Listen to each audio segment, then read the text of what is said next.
Hello students, आज हम कक्षा 5वीं का पाठ क्रिसमस पढ़ेंगे। क्रिसमस त्यौहार है, एक पर्व है जिसको हम त्यौहार मानेंगे, जो दिसंबर महीने में ठंड के दिनों में आता है, जो 25 तारीख के दिन मनाया जाता है। इसमें भगवान यीशु का जन्म 24 तारीख की रात में 12 बजे हुआ था। तो इस पाठ में हम इस त्यौहार के बारे में जानेंगे।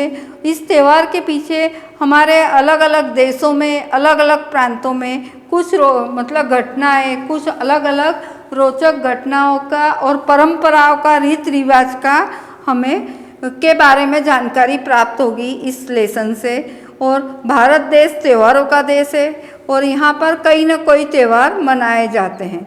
और भारत देश बिन सांप्रदायिक देश है जहाँ पर सभी धर्म के लोग साथ मिलकर यह त्यौहार मनाया जाता है। और सबसे पहले भारत में गोवा में इस त्यौहार की मतलब शुरुआत हुई थी। तो यहाँ पर इस लेसन ये क्रिसमस का त्यौहार ईसाई धर्म के लोगों का प्रमुख त्यौहार है और यह त्यौहार वो बड़ी धूमधाम से मनाते हैं। इसमें अपने रीति रिवाज, खाना पीना, मिलना जुलना और अपने घर को सजाना, इस तरीके से क्रिसमस के पेड़ को सजाना और व्यंजन, तरह तरह के व्यंजन बनाए जाते हैं। यहाँ पर केक का बड़ा महत्व है व्यंजन में। तो इस लेसन में हम ये पढ़ेंगे। संपूर्ण विश्व में 25 दिसंबर ईसा मसीह के जन्म दिवस के रूप में हर्षोल्लास के साथ मनाया जाता है। इस दिन प्रभु ईसा मसीह की विशेष प्रार्थना की जाती है। क्रिसमस वृक्ष सजाया जाता है और घर घर पर तरह तरह के पकवान बनाए जाते हैं।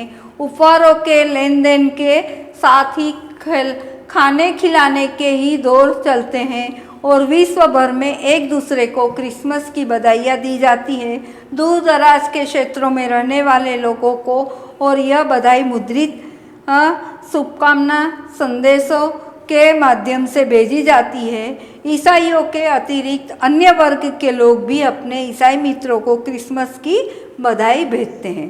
कहने का मतलब यहाँ पर यह है, दूर दराज माने देश विदेश में भी यह त्यौहार बड़े धूमधाम से मनाए जाते हैं और यह सभी वर्ग के लोग, सभी धर्म के लोग एक दूसरे को बधाई देते हैं और इस त्यौहार को मनाते हैं। साथ में सांता क्लॉज आता है, जिंगल बेल आती है और वह बजने लगती है और कहते हैं कि उठो उठो भगवान का जन्म हो गया है। तो सांता क्लॉज आके खुशी से अपने बच्चों को खुश करने के लिए क्या देते हैं? उपहार देते हैं।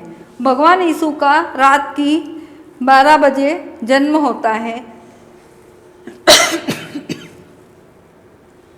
पर्व की इन सामान्य परंपराओं के अतिरिक्त कुछ स्थानों पर क्रिसमस को अन्य अनेक परंपरा भी प्रचलित है, जो इस लेसन में हम देखेंगे।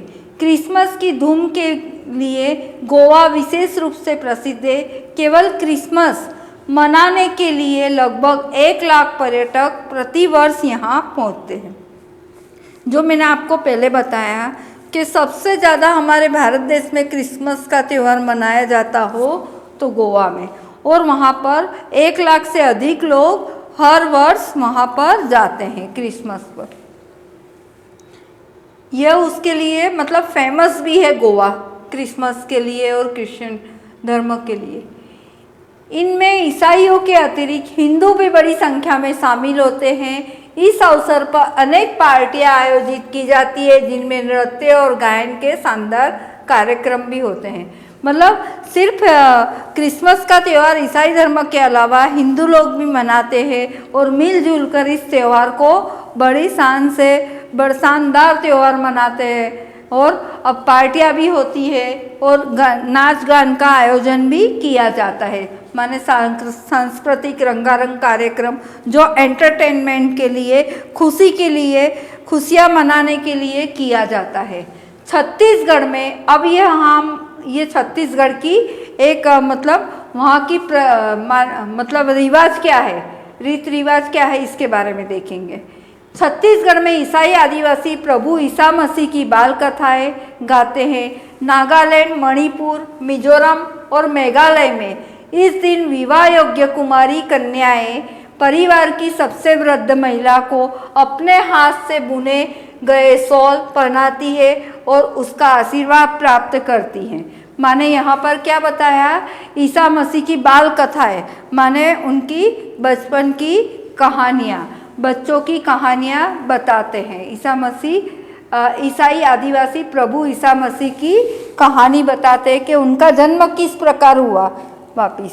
और नागालैंड और मणिपुर और मिजोरम और मेघालय में इस दिन जो शादी लायक माने विवाह योग्य कन्याएं रहती हैं उनको घर परिवार की सबसे जो बुजुर्ग महिला रहती है, ओल्ड एज वाली महिला, वह क्या करती है, उसको शॉल वगैरह बुनकर अपने हाथों से ओढ़ाती है और उसका आशीर्वाद प्राप्त करती है।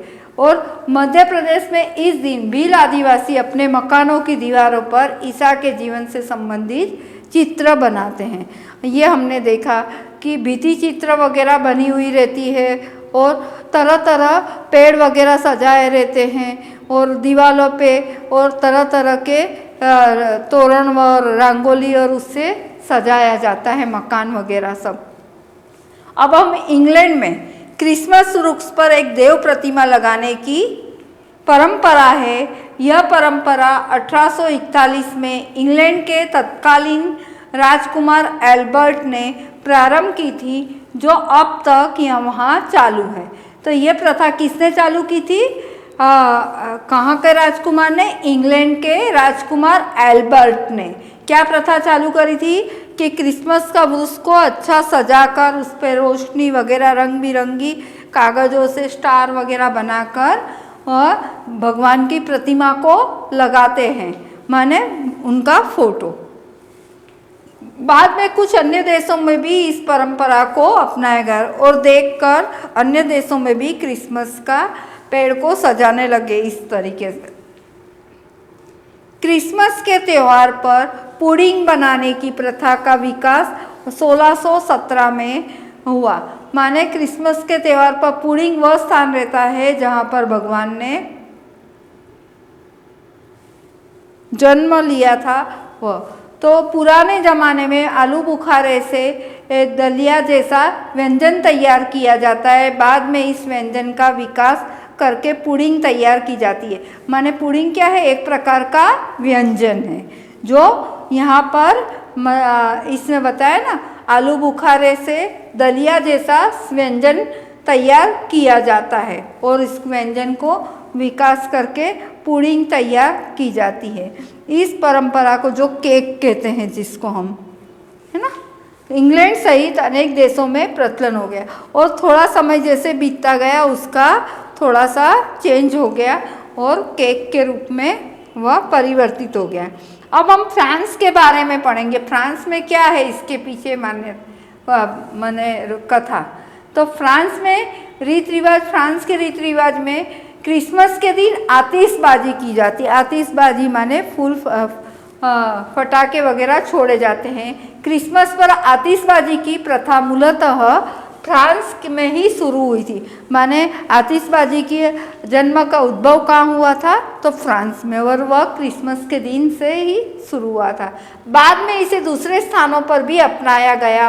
अन्य देशों के समान फ्रांस में भी लोग रात को चर्च में प्रार्थना करते हैं और सुबह संत निकोलाई की प्रतिमा का जुलूस निकालते हैं। तो अन्य देशों में भी क्रिसमस के दिन ये फ्रांस की तरह क्या किया जाता है? तो आतिशबाजी की जाती है और संत निकोलाई की प्रतिमा का जुलूस निकाला जाता है। स्पेन में, अब ये स्पेन के रीति रिवाज में क्या आता है ये हम देखेंगे। स्पेन में यह पर्व सादगी से मनाया जाता है। वहाँ के लोग दिन भर घर पर ही रहकर अपने परिजनों को साथ मनोरंजन करते हैं। अब जर्मनी में ईसाई लोग अस्तबल में पुआल बिछाकर सोते हैं। अस्तबल में जहाँ पर भगवान का जन्म हुआ था उसे कहते हैं और वहाँ पर पुआल बिछाकर माने घास फूस से एक बिस्तर जैसा तैयार करके उस पे लोग सोते हैं, क्योंकि भगवान का जन्म भी वहीं हुआ था, अस्तबल में। इस परंपरा के पीछे यह मान्यता है कि क्राइस्ट का जन्म अस्तबल में ही पुआल पर हुआ था, इसलिए उन्हें भी उनके जन्मदिन पर अस्तबल में ही रहना चाहिए। तो बड़े बड़े अस्तबल मतलब बनाए जाते थे और लोग भगवान का जन्म जहाँ हुआ था वो भी मतलब उनकी भी ये मान्यता है कि हम भी वहाँ पर सोए। ऑस्ट्रेलिया में ईसाई धर्मावलंबी इस दिन समुद्र के किनारे जाते हैं और वहाँ बालू से खेलते हैं। शाम को वे पकवान बनाकर खाते हैं, नृत्य गीत का आयोजन करते हैं। तो यहाँ पर ऑस्ट्रेलिया में वहाँ के जो धर्मप्रिय लोग हैं, धर्म का पालन करने वाले लोग अपना मतलब सिंपल सा मनाते हैं त्यौहार, और बालू से माने रेत से खेलते हैं, रेत से कई तरह के मतलब बनाते हैं, टीले बनाते हैं और इस तरीके से घर पर पकवान बनाकर खाए जाते हैं और गीत आदि नृत्य वगैरह का आयोजन रखते हैं, जिससे उनका उस दिन का त्यौहार हंसी खुशी और उल्लास से मनाते हैं। मेक्सिको में इस अवसर पर बच्चों का विशेष कार्यक्रम होता है। उनकी आंखों पर पट्टी बांध दी जाती है और फिर उन्हें मिट्टी के बर्तनों को तोड़ने के लिए कहा जाता है जो उनसे कुछ दूर रखे होते हैं। इन बर्तनों में मिठाई भी होती है। बर्तनों के टूटने पर वह मिठाई उन बच्चों में ही बांट दी जाती है। इटली के लोगों का विश्वास है कि क्रिसमस की रात्रि को सांता क्लॉज ढेर सारे उपहार लेकर आते हैं, इसलिए वहाँ पर रात भर घरों के दरवाजे खुले रहते हैं। माने रात भर कहाँ पर, इटली में अपने घर के दरवाजे खुले रहते हैं। सांता क्लॉज आता है, जिंगल बेल बजने लगती है और जिंगल बेल बजते बजते कहने आती है और कहती है उठो उठो भगवान का जन्म हुआ है।